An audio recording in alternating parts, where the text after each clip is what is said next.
What is the best 2011 on the market? With so many options out there, I'm sure you can relate to feeling overwhelmed with the choices. But how do we gauge the 2011 platform? Are you looking for the cheapest yet most reliable platform? Or are you looking for the most luxurious shooting experience? A while back, I made a video discussing if a 2011 pistol could become the future of duty guns. And in that video, I had the opportunity to take out the Springfield Armory Prodigy Comp. Due to this being a more conceptual and training focused channel, I don't really have a lot of opportunities to test out new guns. And the Prodigy Comp was my first introduction into the 2011 platform. But now, 5 months later, I've had the opportunity to test out the new Kimber 2K11 Stainless Edition. And unlike the Prodigy, I wasn't only limited to 1 day on the range. It's been about 2 months now since first receiving the 2K11. And since then, I've shot about 1,500 rounds in training and competition environments. And with this, I feel like I have a firm grasp on where this firearm lies compared to its competitors. I wanted to analyze this firearm from a more practical angle. So even though I could have shot 1,000 rounds in a very short amount of time, I wanted to make sure each round was being used with reason.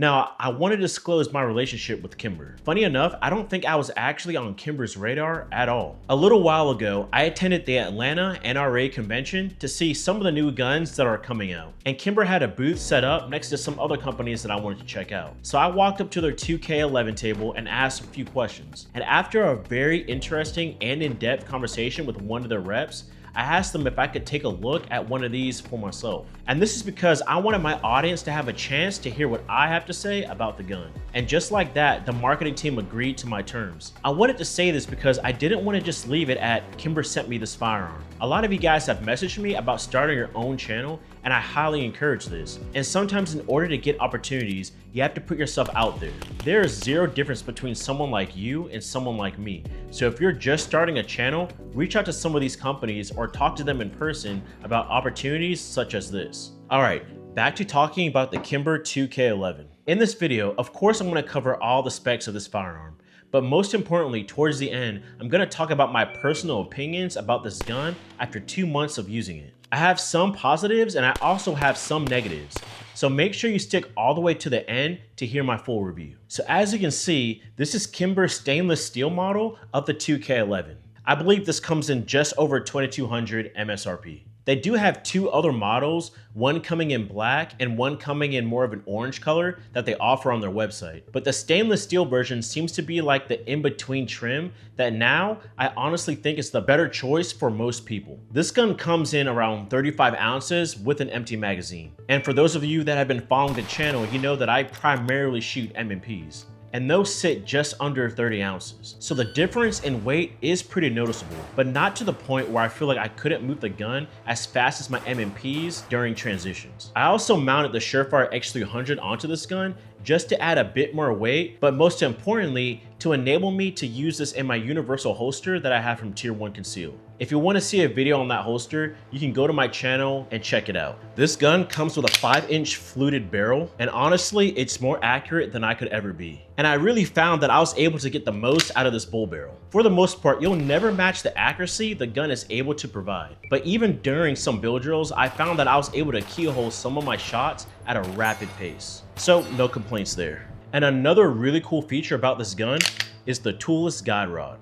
Now, breaking down a gun like this was a pretty new experience for me. And it took me a couple of tries to get it right. But after breaking down the gun about 3 to 4 times, you kind of get the hang of things. It's obviously not as fast as breaking down a striker fire gun, but at the end of the day, it's not rocket science. And I'd hate to have a gun that I need tools to break down in the field. Up top, you have a fiber optic front sight post, as well as adjustable rear sights. But I don't shoot with irons anymore, so I throw on my Holosun 507 comp. Now, something cool about the packaging of this gun is that it actually came with a CNH Precision optic plate, and that was a relief to see. A lot of high-end double-stack 1911s that I'm seeing hit the market aren't providing optic plates with their guns, and seeing how far Red Dots have come, it's very rare to see someone running irons at a high level. Not saying there aren't guys doing it, but the majority of people that are training tend to throw a dot on most of their guns. So I really liked how Kimber thought ahead and just provided you with an optic plate straight out of the box. Unfortunately, you do lose your rear sights when installing these. So if you're somebody that prefers to have co-witness sights,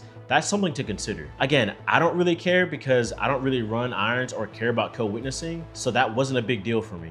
But it felt wrong not to mention that because that can be important to some buyers. Now, when you take a look at the slide, you'll see that there are some really aggressive serrations on the front and back. Now, you can get a really firm grasp of the slide just by grabbing the side of the serrations, but I prefer to grab it from the top. And that's because you get these really deep slide cuts that go all the way down to the barrel. And up here is where I find you get the most positive grip on your slide. Inside the slide, you get a 10-pound recoil spring. And I gotta say, that feels really nice when shooting. I don't feel like my slide is slamming back into place, kind of like my M&Ps. At the end of the day, 9mm does not have a lot of recoil, but the 10-pound recoil spring softens up the felt recoil impulse in your hand. But as nice as it is, I did have one issue that was user-induced. Usually when I'm shooting, portions of my support hand tends to ride against the slide. And at the very beginning of testing this gun, I found that my grip was preventing the slide from going back into battery. At first, I thought it was the gun, but then after seeing it happen a few times, I decided to change my grip, and long and behold, the issue was gone. I've heard from a few people now that you have to slightly change your grip when shooting these types of guns, and now I see what they mean. After that, the gun ran flawlessly through the remaining rounds, and I haven't had any issues with the slide going back into battery. You have an external extractor, which is actually not that common for most 2011s. This means you don't have to worry about damaging your extractor from over-inserting your magazines. And for someone like me that slams their magazines into their gun, not being able to break stuff is pretty nice. Moving on over to the trigger, I believe the trigger weight is around that 4-pound mark.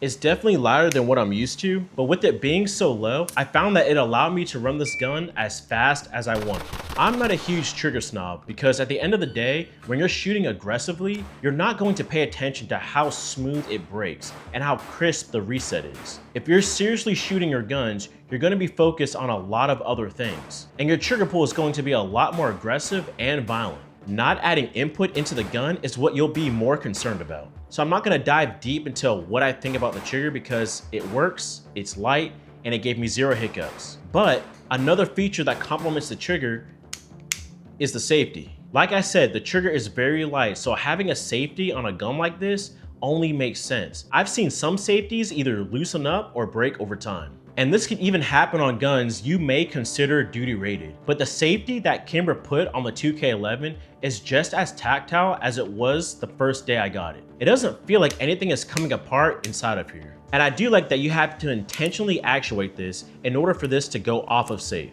So yeah, the safety seems to just be as solid as the day I got it from the factory. It's also an ambi safety.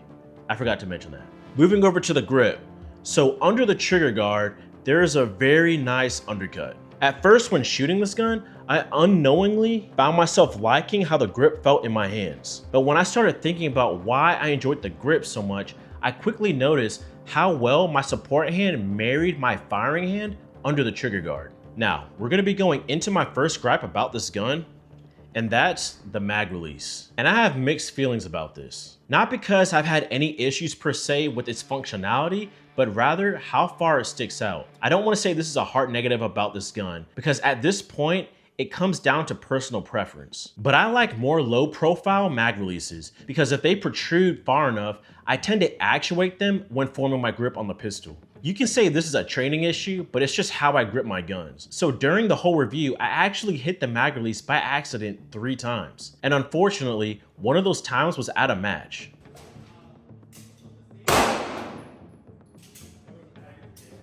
Mag. I was sitting like right there in the chair. But because this wasn't an often enough occurrence, I didn't see it as an issue with the gun. But if I had to change one thing about the 2K11, I would add a more low profile mag release. Other than that, I find that it's not too stiff or too soft when pressing. At the back, you'll see you have a grip safety. And this kind of caught me off guard. Not having a lot of experience with grip safeties, I thought that I'd have some issues with drawing and getting a shot off due to not having enough pressure on the back of the gun. But the grip safety was not an issue at all. The way this gun forms around my hand just naturally keeps it pressed, and I never had to worry about if the grip safety was actuated. The only thing I had to focus on was turning on and off the manual safety. Now, when you look at the rest of this grip, you'll see that I have a lot of chalk residue caked up on it. Initially, I wanted to shoot this gun without using any hand chalk, and I have to say, I can't say that I'm 100% sold on this grip. From a performance standpoint, I love it. If you're used to shooting polymer guns and then you move over to a metal gun, you'll notice a big difference in recoil impulse. And this can make it very hard for people to fully transition into metal guns. Hence why a lot of people will opt to go back to softer feeling polymer frame guns. But the Kevlar carbon fiber really does a good job with dissipating the felt recoil. The gun shoots surprisingly tame during long strings of fire, and I really enjoy how rigid the grip still feels. It's like you get steel frame ruggedness with polymer frame performance. It's honestly the best of both worlds. But in contrast, the way they set up the grip texture isn't my favorite. To be fair, it's not the worst by far, but I found that with sweaty hands, the gun could be a little tricky to grip. Indoors, I had zero issues and the gun felt like it was glued to my hand. But once a little bit of sweat was introduced, I did find myself struggling to keep a firm grip. So this could just be a me issue. But once I started using hand chalk, I was back to shooting at my normal skill level. If I'm being fair, I honestly think it just comes down to the user if they like this grip texture or not. But I wouldn't mind it being a little bit more aggressive just because I really enjoy the performance of it. At the bottom, you also have a flared magwell, which I found pretty useful. But even with this magwell, you still need to practice your reloads because if you aren't precise on the angle you attack the magwell, you can get caught up because it's not perfectly beveled on the inside. But for the most part, it's gonna give you a little bit of leeway and be forgiving for most angles. Now, the Kimber comes with one 17-round magazine as well as two 20-round magazines. This gun also takes standard double-stack 1911 magazines, so if you happen to be in the 2011 ecosystem, then you'll probably be able to use those existing mags with this gun. Now, just like any other firearm, there's gonna be a break-in period, and I found that around the 300 round mark, this gun started to run a lot smoother. And this is due to all the parts pretty much polishing and fitting themselves to each other after hundreds of rounds. Coming from a primarily striker fire background, shooting a double stack 1911 has shown me the potential in the future of these firearms. I've always been under the assumption that guns like this are super sensitive, meaning you constantly have to clean these guns and lubricate them in order for them to run properly.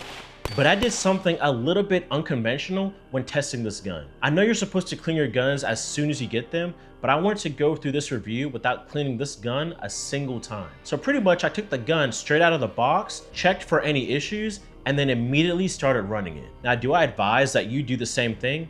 Probably not. You should always follow the manufacturer's instructions on maintaining their firearms. But I wanted to run this the same way I would run any of my other guns, just so I had a way to compare it to other guns that I've already shot. The Kimber 2K11 held up even during some of my dirtiest range days. I even shot this in light rain just to see if the rain would induce any malfunctions. Through 1500 rounds, this gun did not fail, outside of the user-induced malfunctions from riding the slide. And these results honestly surprised me, and that's not to knock Kimber at all. It just wasn't what I was expecting out of this gun. But is this gun perfect? No gun is. Me personally, I think they'd benefit from having a slightly more aggressive grip texture, and possibly providing an optic plate that still includes the rear sight for those that may find this a deal breaker. The gun shoots great, and if you're gripping the gun properly, you'll find that this thing shoots incredibly flat. I didn't have any accuracy issues with this barrel, and I think they did a really good job with the machining of this gun. I didn't find any pinch points or areas of the gun that I would consider uncomfortable while operating the gun normally. It really feels like they thought this design through, and that they were very serious on making a product feel premium for their audience. So should you spend $2,200 on the 2K11? With the market being loaded with different types of 2011s from brands like Bull Armory and Staccato, it's kind of hard to give a definitive answer. But do I personally think this gun is worth it? I would say yes. It's going to be slightly cheaper than a Staccato P, and it isn't going to be limited to the proprietary magazines like the Bull Armory. You get a soft shooting firearm that doesn't hiccup even if you aren't treating it like a safe point. Plus, an aftermarket optic plate is included, which is something that I think all brands should be doing. If you're already in the 2011 ecosystem, I think purchasing this could be a no-brainer. I think that if you pick up a Kimber 2K11, you're getting a solid pistol for the price. But please remember, I'm a sample size of one, so my experience doesn't represent the larger pool of experiences out there. So always do your research elsewhere when trying to decide if you want to spend money on a gun in this price bracket. Because for someone like me, I would only be able to buy one gun at this level. We all have different budgets, so you definitely want to be smart with your purchases. But most importantly, none of this will matter if you aren't training. I attribute my ability to learning this platform fairly quickly due to my constant pursuit of improving my shooting abilities. A gun is just a tool, and it's up to the user to use it to its max efficiency. All in all, it's a great tool for the money, and I'm very grateful of Kimber giving me the opportunity to test this gun out. I told myself that I should be trying new firearms in the near future so that you guys can have another voice to weigh your opinions on. I don't want this to be strictly a review channel because that's not what I set out to do, but I do want to incorporate more reviews into the channel because I think it's important to highlight items that are either moving the industry forward or items that are useful in its present state. Well, that's all I have for you guys today. As always, I'll catch you guys in the next one.